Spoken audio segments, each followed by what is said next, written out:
जब कभी तेरी याद आती है,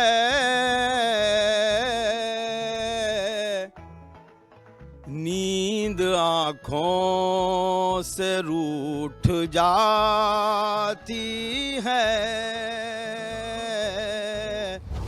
दर्द का दरिया मेरा गहरा समंदर हो गया, क्या हंसा एक पल के हंसना ही बवंडर हो गया।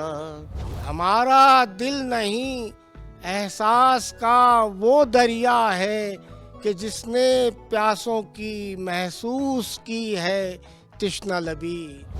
मेरे अश्कों की कीमत कौन देगा, किसी के पास इतना जर नहीं है। कवि हाजिर है हर शनिचर रात 8 बजे और हर इतवार दिन में 1 बजे सिर्फ डीडी उर्दू पर।